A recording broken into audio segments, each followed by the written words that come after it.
Do you really believe that music is almost like a superpower? Yeah, I do. Absolutely, I do.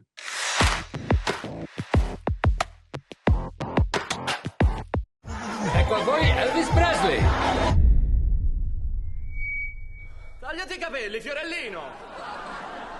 In quel momento vidi quel ragazzo smilzo trasformarsi in un supereroe.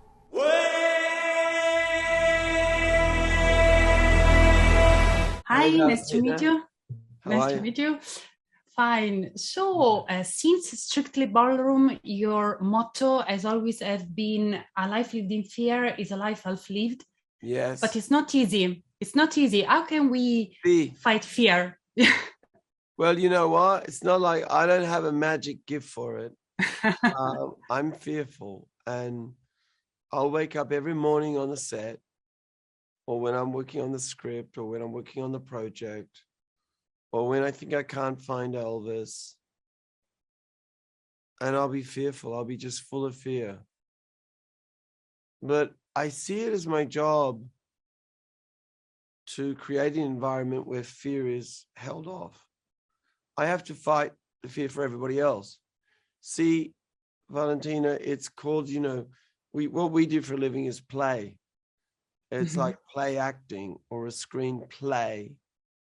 And, little kids, they can't play. They can't play when they're fearful.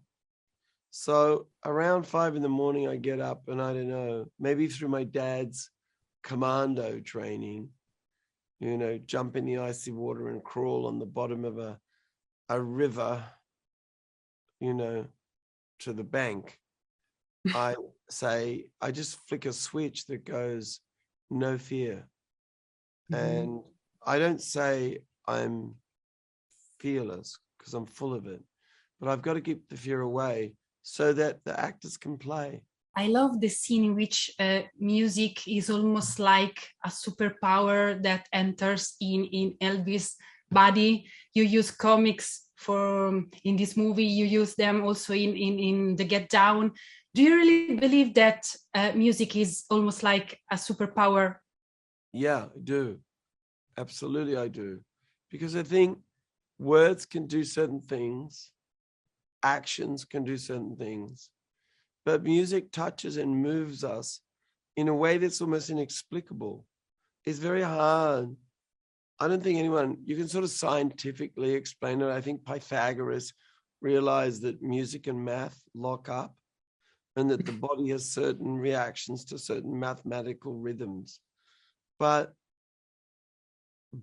who can explain why when Andrea Bocelli or Pavarotti sings that high note in Nessa Dorma, who can explain why the soul is so exalted, why we all collectively just feel, it's a feeling that you can't explain, but somehow collectively we're all lifted up. And it's intriguing to me that for good and sometimes for bad, collective singing can be used to make people do things they otherwise wouldn't.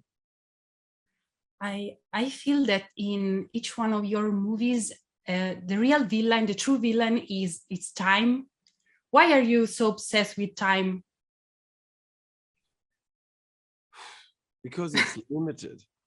I mean, and it's like, Elvis lived a 42-year life and I've got to tell it in 2 hours, 2.5 hours, okay? 2 hours, 34 or something. And, but time is also like, you know what? If time was money, maybe if you're really lucky, we'd be giving $100 for our life. By the time you're really cognizant, you've already spent, kind of 10 of it. And then at the last kind of 20, I'm not saying 80 is nothing, but 80 to 100, and who lives to 100? Hardly anyone. So, as you look at it as dollars, the amount of time we've got is quite precious. So how to use it? And I like to try and make sure that my time is adventurous and that I feel alive. And I've lost my way sometimes, you know, I've lost the feeling of being present and alive. And when you do that, you realize how, whatever it takes, you've got to use your time to feel present and alive. And since the pandemic, like being in Cannes, that amazing ovation wasn't fake.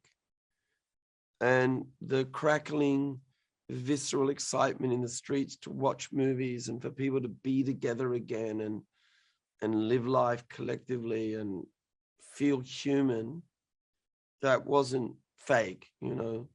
People have a deep hunger to feel alive again. And that's all about how you use your time. Okay, thank you so much. Thank Grazie. you. Great work. Grazie. Bye. Bye. Ciao. Il più grande spettacolo al mondo. Elvis ha lasciato l'edificio.